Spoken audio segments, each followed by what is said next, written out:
Hello po, isang magandang araw po sa ating lahat and kumusta po kayo? Ako po si Ate Mel and sa lahat po ng mga nandito po ngayon, no, nasa Virgo na po tayo. Ito yung pang-apat po na segment na kung saan nagtatawas po tayo, no. And ang mechanics po natin, isipin po ninyo talaga po na nandito po kayo sa aking harapan, may upuan po dyan and makinig po kayo sa dasal or sabayan po ninyo ako.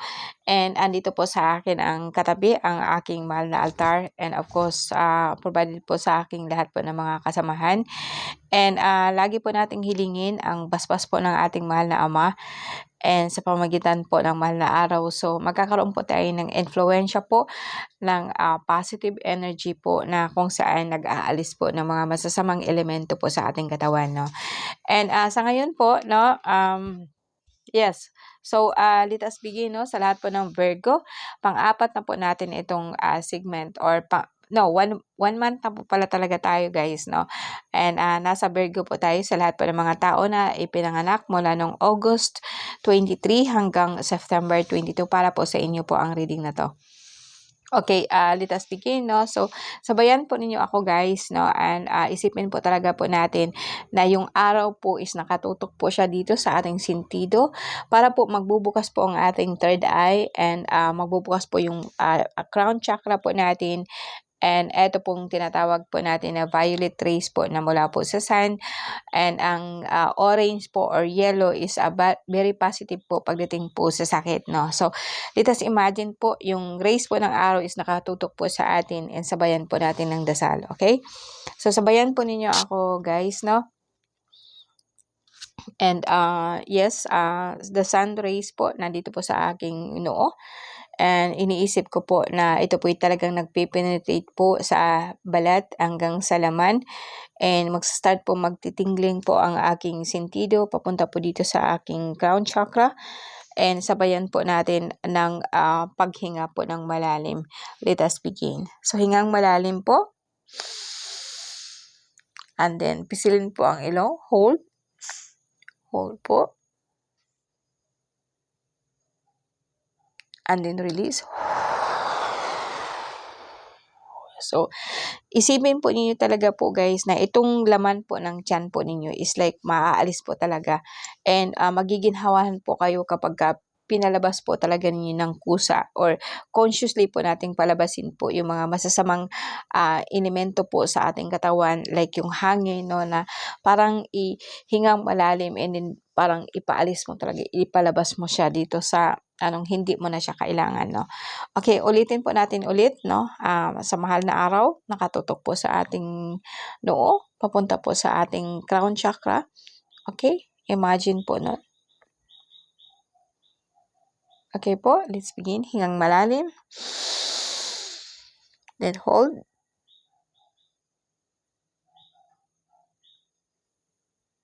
Then release.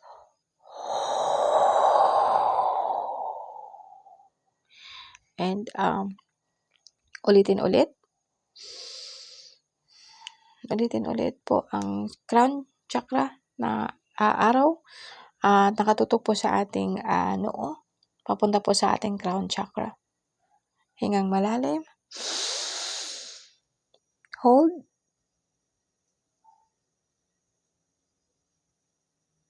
And release.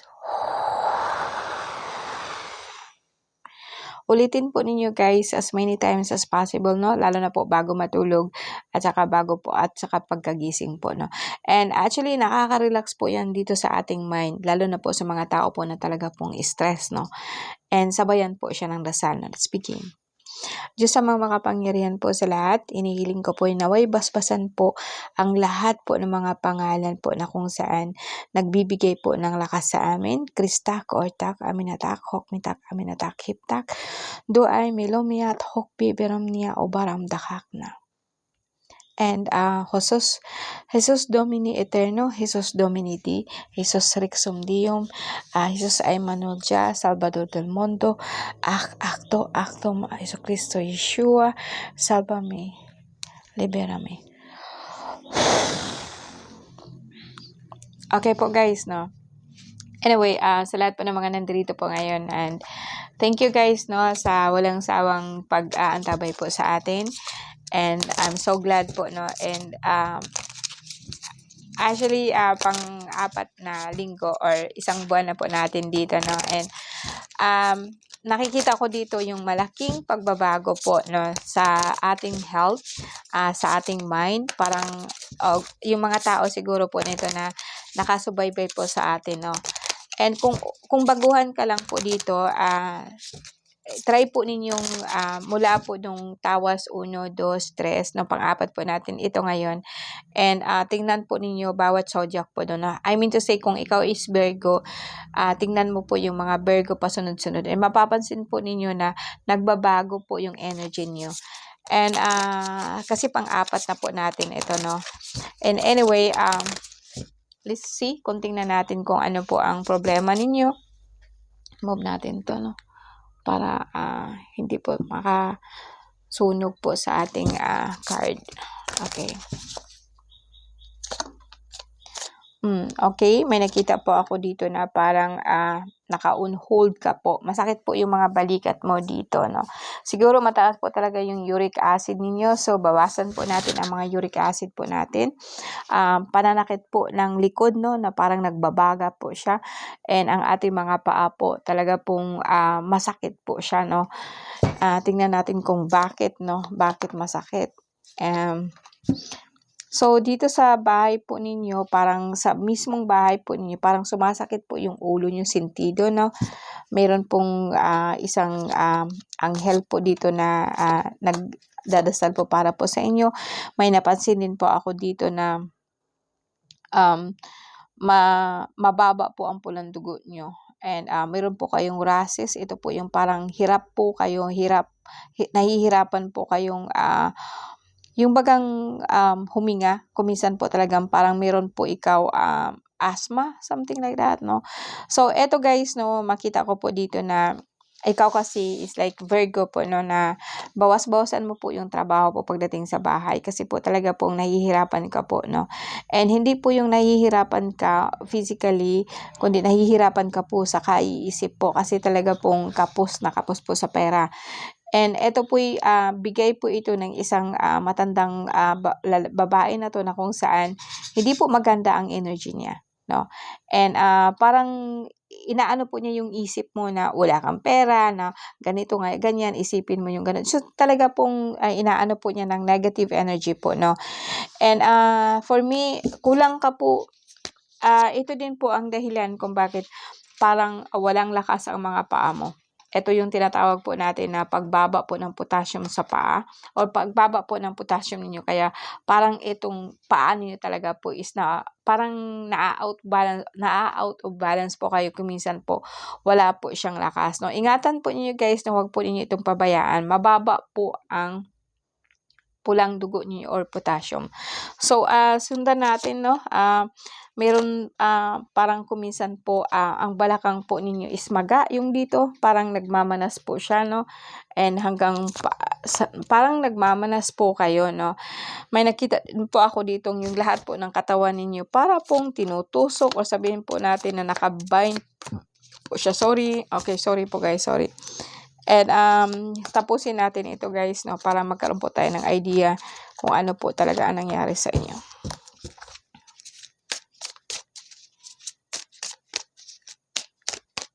Okay. Okay, meron po kayong asikasuhin na problema po sa lupa, no. Okay. Sa lahat po ng Virgo, so August 23 hanggang September 22. While sa ngayon guys, no, hindi po ang ano po natin is like ang problema po ng Virgo is like abnormal po ang ano po ng dugo nyo, no. Minsan po siya tumataas at minsan po ay bumababa. So ito'y alanganin po siya kung iinom ka po ng mga losartan or pampababa po ng dugo ninyo na samantalang po is kulang pa nga po kayo sa dugo, no. Pero actually sa ano natin, sa yung magpa-BP po kayo, hindi po ito nakikita, no? Kasi makikita lang po ito kapagka talaga pong grabe na po kayo, no? Yung over po ninyo ba masyadong mababa pero mataas po yung sa taas, no? Kasi sabihin po natin na 100/80, yung mababa po masyado yung sa baba, no? Pero yung sa taas is mataas po siya. So abnormal po ang dugo niyo. More on, I would say na malapot po na ang dugo niyo, kulang po kayo sa oxygen, blood oxygen. So exercise po na kung tawagin, at saka water. And may problema po kayo sa lupa na kung saan po talaga pong dahilan kung minsan po masakit po ang likod niyo sa kaiisip. May nakita po ako dito na actually parang sabihin po natin na nakakulong or talaga pong minsan may naririnig po kayong dito sa ugong, dito sa ninyo, sa tenga, no? And masakit yung sentido kasi kung minsan po mayroon po nag-oorasyon po sa inyo. And sa ngayon po is pero guys, no, sa Virgo po, no, as I said, hindi po gano'n nakagrabe yung ninyo. Kahit sabihin po natin na medyo mataas ang dugo ninyo, pero nag-o-okey po kasi siya, no. Kung minsan kasi sobrang lungkot niyo, no, Virgo. Parang nalulungkot kayo, dito kasi nalulungkot kayo kasi ang dami po ninyong gastusin, paano na lang po yung mga bata. And yung inaano po ninyo na iniisip po ninyo na swerte, parang delay po siya lagi. May hinihintay po kayong pera pero sa ngayon po kasi talaga pong delay po siya. Pero hindi naman ibig sabihin na hindi po siya darating. I think meron din po kasi kayong aasikasuhin po na lupa. So kung minsan din po talaga pong itong dito ninyo pero nasakit po siya, no. Ito po ang dahilan kung bakit bumaba po ang pulang dugo ninyo kasi po sa pain po nararamdaman ninyo. Wala po akong nakikita dito na na kaluluwa kahit hindi po kayo natutulog, no, or wala po akong nakikitang dahilan po ng pagbaba ng pulang dugo niyo is dahil hindi po kayo nakatulog. Maganda po ang tulog ninyo, kaso lang po medyo over po kasi kayo sa trabaho, overthink po talaga. So kung minsan talagang ang hirap pangkarating po ng antok kapagka ikaw po ay problemado, lalo na po 'pag ang problema mo is paulit-ulit na lang po and parang wala po ikaw solusyon, no? So guys, itong sinasabi ko sa inyo, yung ginagawa po natin kanina, napaka-effective po no'n para po mag-clear po yung mind natin. Kung minsan kasi kapagka na-overthink kayo, lalo na po kapagka meron kayong ganitong klaseng energy na kung saan isa po siyang witch na kung actually this is just only a part of kalikasan. Part po nating lahat 'yan. And hindi ibig sabihin na ginagawa ng ganito is like, kailangan mo kasing mag-tune in po sa positive vibes.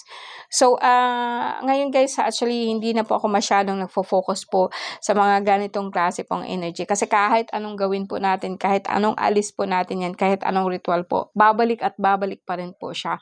Whether way, we embrace it and then we turn it, kumbaga sa akin, parang kung sa chemistry pa ba, pwede po natin gawin po niya na i-convert po itong negative energy po into a positive vibes, no? Kasi ito actually is a good one.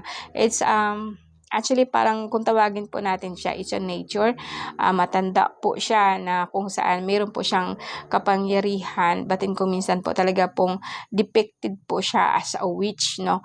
Pero one way or another kasi, marami din po kasi sa atin dito ang nagkakaroon po o nakakahigo po ng ganitong klaseng energy kapagka masyado po kayong stress. And kapagka lalo na po pagdating po sa finances, kasi ang mundo po talaga natin is agawan lang, no? Yung tinatawag po natin na, barang, kulam, no, ganito po, orasyonan ka niya sa ganito, ganyan. And marami po talaga dito ang nadidisgrasya. But sa akin, I think it's just only a part of our evolution na tanggapin po natin and i-turn over po natin and tayo po talaga ang may dala po sa sarili po natin. Wala pong makakapasok po na negative energy po sa buhay po natin, sa utak po natin pagka magpa-practice po tayo ng tinatawag ko po sa inyo na meditation o kahit papaano po. O sabihin po natin na actual po talagang isipin mo na yung araw is nandito po para po magbubukas po ito. Masyado na pong sarado po ang tinatawag tinatawag po natin na chakra or sarado po yung lalo na po dito yung crown kapagka hindi ka na po o nalilito ka na o talagang hindi mo na alam kung anong gagawin. Guys, actually sa totoo lang, napakadami po talaga ng mga bad energy po lang ngayon. Lalo na po sa panahon po ngayon na kung saan marami po sa atin ang nahihirapan financially. So, dito sa tawas po natin, so i-practice po natin yung mga idea na kung saan maliles po yung impact po ng negative energy po ng ating mundo. As I said, no, bukas na po ang lahat po ng bukas na po ang lahat po ng yung tinatawag po natin na mga dimension or ibang mundo po na kung saan negative po dahil po sa iba't ibang klase po ng dasal or orasyon. And sa akin is like paunti-unti po nating naiintindihan itong mga nangyari po sa mundo natin. And sa iyo, Virgo, kasi alam kong at itong card mo is not really as bad as it is, no? Wala po ikaw sakit. Parang talaga pong super stress ka po talaga sa kaiisip po kung saan ka po kukuha ng pagkain sa susunod na araw. And nag-iisip ka po sa mga bata, no? I think this is not really a problem kung talaga pong i-address mo siya kaagad.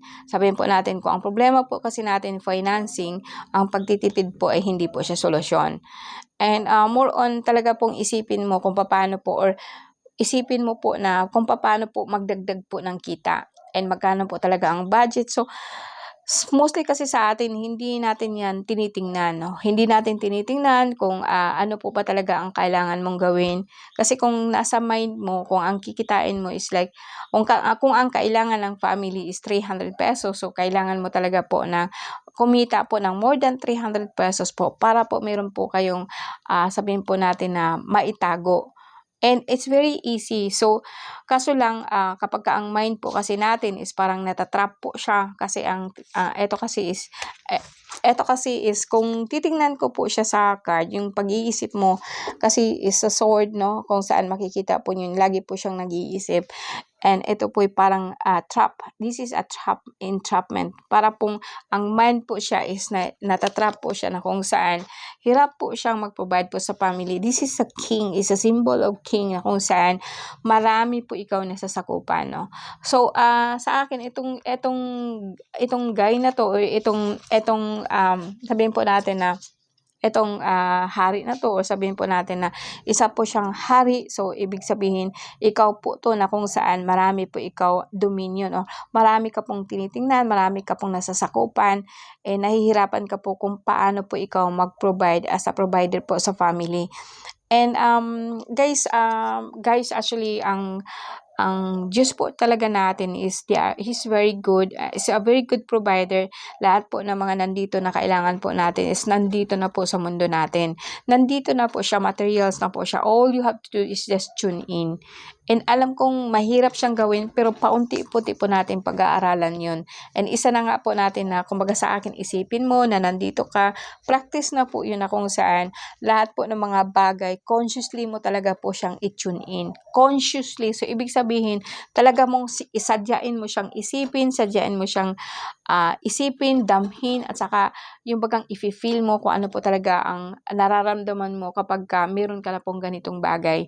Kasi dito guys sa akin, it's just only stress ka lang po talaga, no?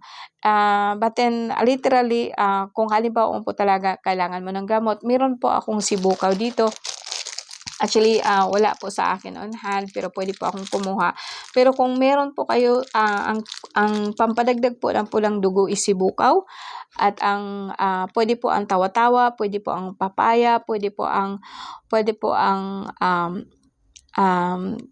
ampalaya, pwede din po ang yung tinatawag po nating malunggay, no? So, lahat po yan, marami po niyan, no? Yung tawa-tawa, isa na po yun. Natural po talaga yun na pampataas po ng pulang dugo. and nandiyan na po yung malunggay, no? Ilaga mo po yun lahat, no? Nandiyan na po yung dahon po ng papaya, nandiyan po yung tawa-tawa. So, ito guys, meron po ito sa paligid po natin. And hindi mo po talaga yan, hindi po yan siya aakyat yung pulang dugo mo kapag hindi ka po talaga po mag-tune in sa mind mo na ikaw po talaga walang sakit, no? Wala ka lang pera. Sakit din yun, di ba? Okay guys, we're already 19 minutes now. Let us pray, no? And sa pamamagitan po ng Diyos Ama, sorry po guys, no? Wala kang sakit, wala ka lang pera, no? Okay, tawagan po natin ang Reyna Intiero Sora, and pagtawag po ng liwanag po or cross po na liwanag or liliwanag po yung cross na kung saan magpo-protect po sa atin at paalisin po ang masamang nararamdaman po natin. Okay, let us pray. Reina Trinidad, Reina Intiero Sora, Verbo Jesus, Atardar Makmametam, Adam Achtam Adonai Sancto Cristo, Cruci Omnipotenti, Sancto Ilovam Semperternius, Deus Omnipotentes, Deus in Cali in Tierra, Sancto Cruci, Cristo Jesus, Illumini Populi. And sa pamamagitan po ng pangalan po ng mahal na Ama, Yalhey Vavhey, Diyos Ama makapangyarihan po sa lahat. Basbasan mo po ang bawat isa sa amin, mahal na Ina. Sakluluhan mo po kami, bigyan mo po kami ng biyaya, ng pagmamahal mo, katulad ng pagmamahal mo kay Yesu Cristo. Amen, Jesus. Amen, Jesus. Amen, Jesus po. Amen. Okay po guys, magandang gabi po sa inyong lahat.